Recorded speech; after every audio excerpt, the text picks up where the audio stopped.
DNA Video Productions is a full-service video producer with a fleet of drones, 4K, and HD cameras, as well as a crew of video operators. We handle commercial and residential real estate videos, as well as events for promotional purposes. We create book trailers, both live-action and running stills, music videos, and website videos. We also film series shorts for online distribution and are currently involved in filming a political parody. We specialize in low-cost movie making. Call DNA Video Productions at 941-748-6865 or visit our website at www.dnavideoproductions.com. That's www.dnavideoproductions.com. Thank you. Our sponsor this month is Published, an affiliate of Village Voices. Published offers all author services from writing tips, critiques, manuscript evaluations, and editing, as well as tips to help you become published. If you prefer to self-publish, purchase the step-by-step book on publishing through Amazon, or purchase services a la carte, from formatting to creating custom covers, or even tips to gather endorsements. The staff is headed by 2 professional writers. After your books are published, either trade paper, electronically, or both, purchase marketing tips, web services, book trailers, or turn your book into an audiobook. Publish provides all your writing, publishing, and marketing needs. So give them a call at 941-748-6865.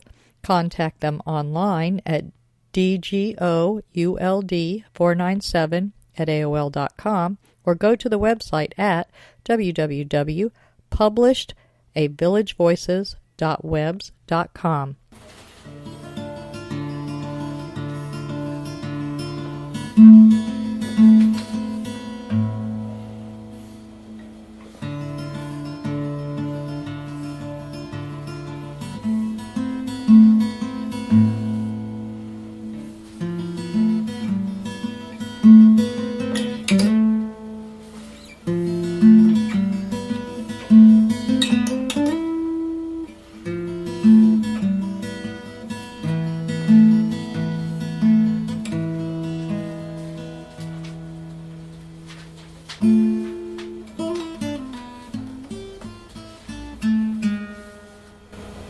Good afternoon. Welcome to Culture Coast.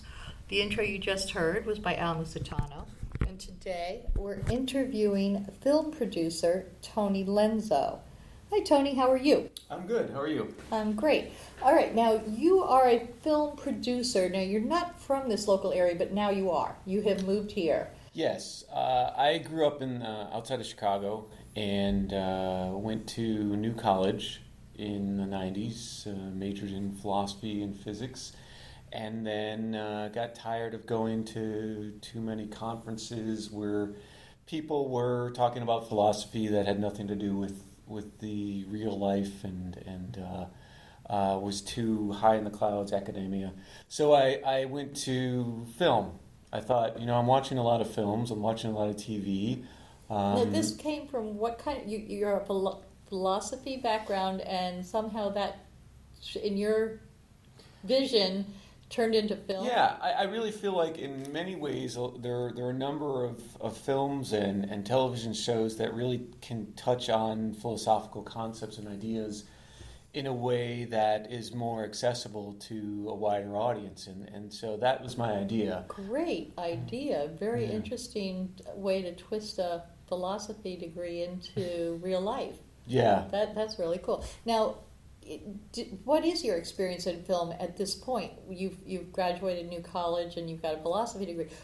Why film? Do you know people in film? Did you work in film? I didn't know anybody at the time. I took a few classes actually at Manatee Community College, now called State College of Florida, where I currently teach, and had a fantastic professor who's still here, Del Jacobs, who got me into a few things. An internship. I had an internship on a Hollywood-ish film called Palmetto that filmed here, and it was an interesting experience. It changed me.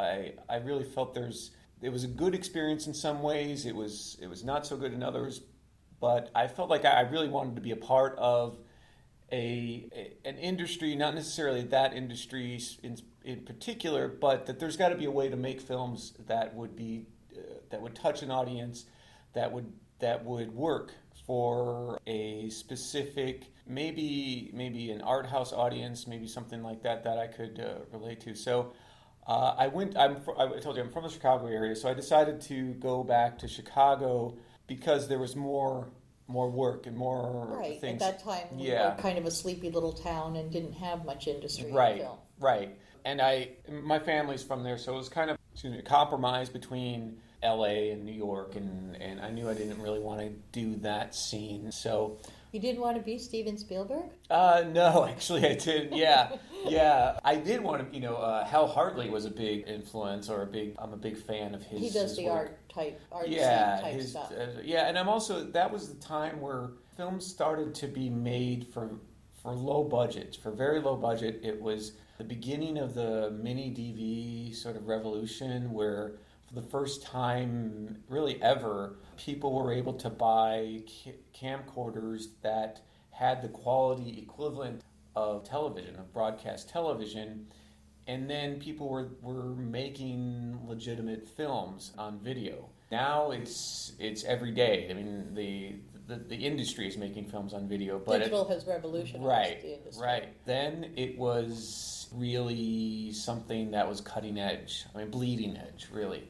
It was great to be there and to feel like we can make some quality stuff with the technology that wasn't too hard. And you're talking mostly about films with a message.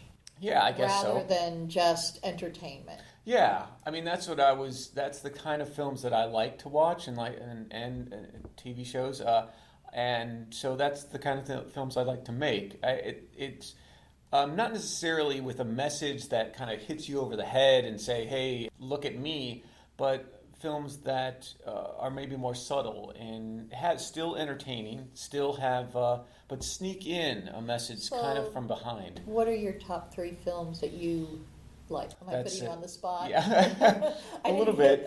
There is a number of films that I would say are in my favorites that probably are not going to be in the blockbuster. They're not known to the wider audience. Right. One film that was kind of mind-blowing to me is a film called Sans Soleil.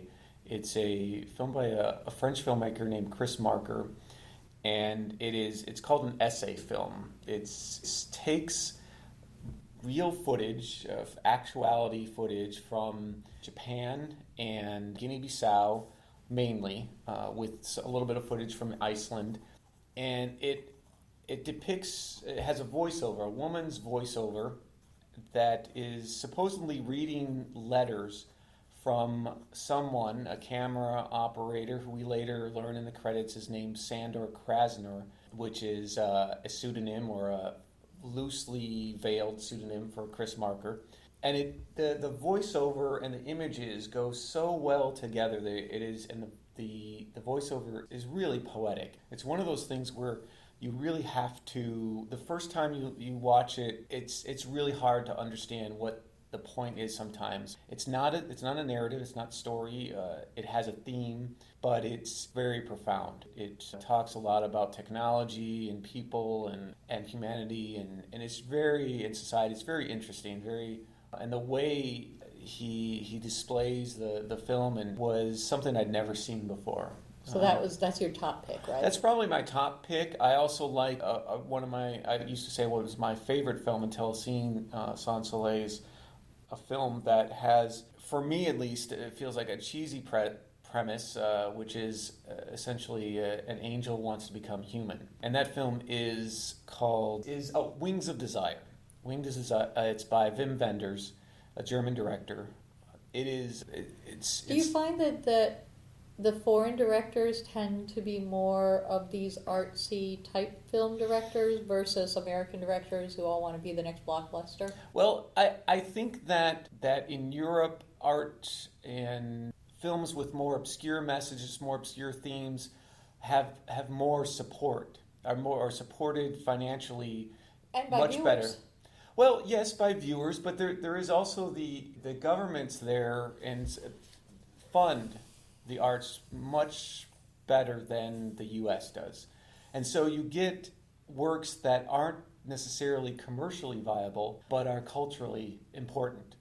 And I think that it's harder to do that in the United States because there's a dominant model of production that it says that it's profit motivated. There is much less funding for films and really arts in general. Yeah, poetry is like at the bottom of the heap when it comes to writing, and yet that's probably the most difficult thing to get your message across with, and it's the most beautiful, but we don't pay any attention to it because it doesn't make a profit. Right. So, we are very profit-driven. I'll give you that one. Yeah. So how does one make a living in this country as a filmmaker? Well, there are a number of ways to do that. Perhaps most obvious way that people would be familiar with is going to Hollywood or New York or one of the big markets for film and television and interning, starting out as a PA, which is very close to peon. And just a slave. Yeah, basically you are a coffee getter, and then hope someone make the right friendship. Right, make the right friendship, pays attention to your diligence and your work ethic, and helps you to move up the ladder. However, if you want to direct, there's no clear path to that. You really just have to do it. You just have to find people that are willing to follow your vision. What exactly is directing or producing? Let's start with producing. Right. Producing is the person who comes up with the money and puts the idea, the cast, everything together, including the director. Usually, there's different models for producing, and it depends on the industry, television versus film. But generally, broadly speaking, the producer deals with practical aspects of the film, as opposed to the creative narrative aspect of the director. Now, what does he do? Director, he or she is responsible generally for the vision of the film. What the story, artistic elements. So a person has a book written, and they put in all that narrative, what the scene looks like, whereas the director is the one who has to create that scene because all he's got is dialogue, correct? Well, he's got dialogue. He has a script. He has a script is basically is sort of a scaffolding on which film is constructed. And the director is ultimately the deciding person that says, okay, we're going to include this particular bit of dialogue, or we're going to, I want this room to look in this particular way. I want it to be shot in this particular manner. I want this particular feel. And a good director is very collaborative, works with everyone involved. I mean, you can't really make a good film without many people involved. Well, the screenwriter has his own vision, obviously, and if he's not the director, when he hands that script off, his vision no longer matters. The director is going to change it to be his vision just using that dialogue. Well, yeah, dialogue and screen direction, yes.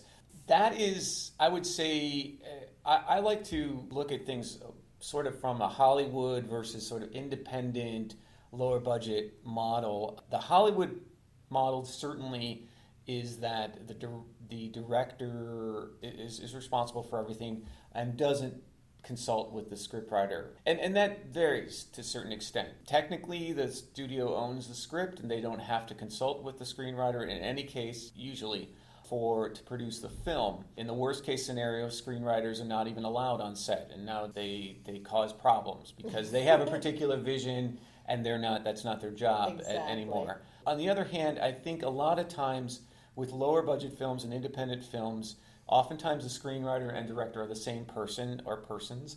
The screenwriter and director often are more collaborative. They maybe even be friends or married to each other.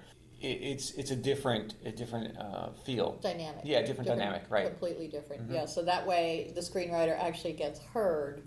And if they're like, no, this is supposed to be in a peaceful setting, not in a loud riot setting. Yeah. So they can, oh no, that's not what I meant. Right. And that's helpful, although it is... On low budget, it's helpful. In Hollywood, it could be definitely disruptive. I mean, I think, I don't necessarily think it can be disruptive sometimes in either case. Because if you have I think at some point you have to decide the director has to be, they're the Final decide that that there has to be some vision so that we're not going. You have part of the film that's a comedy and another part that's a drama, or one scene is there's a consistency. Well, but then it could be a dramedy. Right. It's true, and that can work. But there has to be some understanding that there's someone who is responsible at this particular time for the vision of the film, and with also the understanding that everybody has a particular vision, and that's their work. And then when you direct a film, on the other person, they can get their vision fulfilled. So currently, are you working on any projects? I have a screenplay that I've been working on for a while. It is based on the life of my uncle, who's a Franciscan priest who's been a peace activist for a long time. He's spent some time in prison for his beliefs, and even within the prison has worked for the justice and benefit of the prisoners there. And so I have a screenplay on that's partly done about his life and his transformation. It's not only a message film, it's also one that you can do low budget. Yeah, there are parts that can be done low budget. Unfortunately, it takes place in many different locations because of his life. We could probably film some of it in Florida as a substitute for the Philippines, because there's parts in the Philippines in the 60s. That are in it. It can be. It's not a lot of special effects. So now, prison scenes, then you need a set.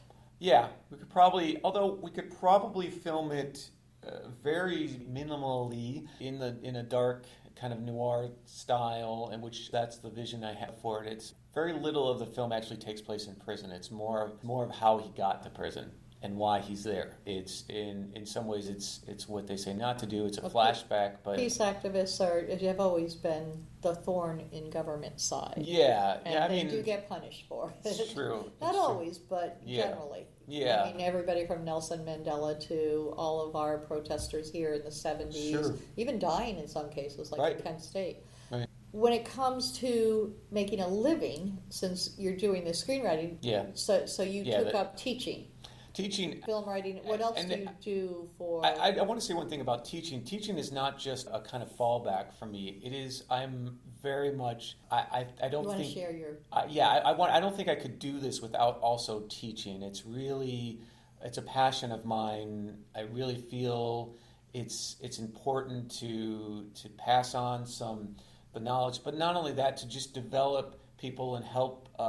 What I see myself as kind of a midwife, as Socrates would say, that I'm guiding people to help them to learn for themselves. And if people do that, that's the best. And to help people, normal, everyday people, maybe people on the forgotten rungs of society, learn how to express themselves, learn how to express a vision that's not being represented in the world in general, and make that known. That's really the best that I can do. And because of our technology today, it has simplified many, many aspects of people doing indie film versus the Hollywood blockbusters. Right. What about outlets for them, though? Outlets, they're difficult places to monetize it. There's a lot of outlets. Anybody can put a video on YouTube, on Vimeo. There are a lot of places that you can, if you want your video to be seen publicly, it can be done. Getting actual eyes on your video and getting people to actually watch it is a different story. That's marketing. It's marketing, and it is in this. As an independent filmmaker, you have to be as much of a artist and creator of the work as a producer, as a marketer, as a business person. Frankly, that's something that I am not as good at, and I'm not as skilled. But I know. But you make connections. Yes. I do make connections. I need, to people that have more of those skills, and that's okay. I mean, we all have our strengths and weaknesses. When did you start teaching here at State College? I just started teaching in August of 2014. So in this past year, have you had a student that you just went, wow, that person's going places?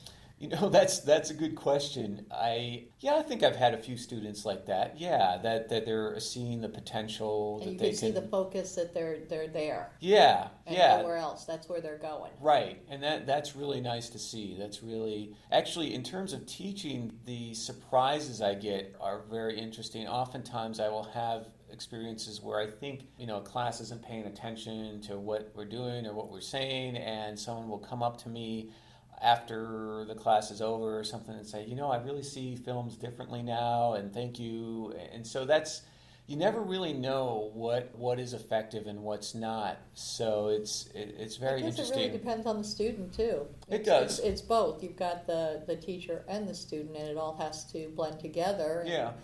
The same teacher might be an inspiration for one, and the next one finds that same teacher totally boring. Right. So because they're connecting or they're not. Yeah. And I'll go back to your question about how do you make money? How do you actually survive as a filmmaker? And I think one of those potential revenue sources is really local businesses doing videos, making videos for your community, people in the area that need to explain their business and to potential customers. I think that's something that they can put on their website. Right. And I think a lot of businesses want that and will pay for that. And they don't know how to do it themselves, so... Right. They're a dentist, they're a lawyer, they're not filmmakers. So sometimes, though, it takes some convincing to get them to pay you what you're worth. Because of YouTube and because everybody has a video camera in their... They think they can do it themselves, they try it, and then they realize that nobody's watching. Right. So if they were watching, they'd be going, ew, exactly. That's terrible. Oh my God, look at that mouth. Ew. Exactly. And that's, I think, one of the advantages of a program like State College of Florida, the film program here, is that we really try to give people some practical skills that they then can take in whatever direction they would like. Now, people can take these classes as non-degreed students. Yes. Any of the classes, and they can mix and match and take whatever they want, or they can go for the degree in film. Correct. Now, what is that degree called? Filmmaking, or? It is digital cinema. Cinema. Right now they've changed it a few times, but right now it's called digital cinema, and it involves making films on digital media, which is now the standard in all over the world. It could be anything from a short little video to 10 or 15 seconds all the way to feature films. Sure, yes. And it depends on what somebody wants to do with their life. Right. I mean, we don't make any... I'm not aware of... As I said, I just came here in 2014, but I'm not aware of any feature films being made as a project for campus. I know that many students have participated in feature films locally as interns or doing different aspects of the film, but we personally haven't made any feature films, although that could be a project for the future.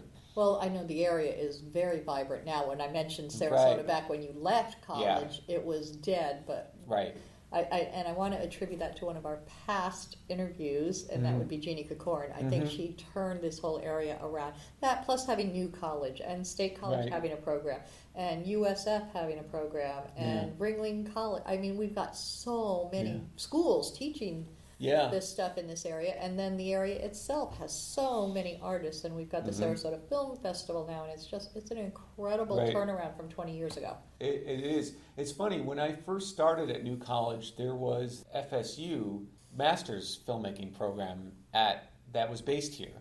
And then a couple years after I started it, they left. They went back to Tallahassee, and that really took a lot of the filmmaking kind of... Dynamics out of the area, and it seems to have returned and be going full blast. I'm just amazed at how much I see, and it is an art. The filmmaking is an art, which is why you're on Culture Coast. And you're living your passion and enjoying both the teaching and the filming parts. Yes. Now, do you think with your screenplay that at some point you may utilize people that you pick from your classes that might be able to work with you. Definitely. I'm always looking for potential collaborators in everyone I meet. People who would work together well. Yes, and that's really what I look for is really working together, having some shared vision, and then some skills to go with that. That all merge together. Right. So you don't all know how to do this thing. We all know a little bit about that. Right. There's a very high potential. Actors and actresses in this area are not as... Where are they taught? Well, that's a good question, because there are a lot of theaters. A lot of theaters around. A lot of stage theaters, and those actors are very easily adapted to film, and I would bet that many of them have a interest in acting in film. There's the Oslo program, the Manatee FSU Players, Florida Studio Theater. There are a lot of professional actors in the area, and there's a new avant-garde theater that opened. I think it's called the Underground, so there are a lot of potential for working with actors. I think there's a problem sometimes. Some of the problem I haven't seen some of these groups kind of meeting together. I think we really need to work on getting actors and filmmakers together. Minnesota Films is trying to do that, but I think they have more filmmakers than they have actors and actresses among the group, even though it's led by an actor. I mean, he founded the group and put it together. And I know that from time to time he's brought in the Screenwriter Circle, which is the group of writers that they weren't even aware of each other. So it's amusing seeing groups that weren't aware that they're both in the same industry, and they just all need to be not merged together, but just all made aware of each other, connected, and be able to talk to each other a lot. Oh yeah. Yeah, I think definitely. That would be great. Well, it was great talking to you. Well, thank you. And I hope to hear more from some of your students and co-workers, other professors and stuff while we're over here. Great. Well, thank you for having me. It was wonderful. Thanks. Nightmares. Frightful visions during the night, causing terror and loss of sleep. Daymares. Frightful visions during the day, causing fear and paranoia. Gothmares. Gothic visions that can happen anytime, causing horror and disgust. But sometimes they offer answers. Read Gothmares if you dare.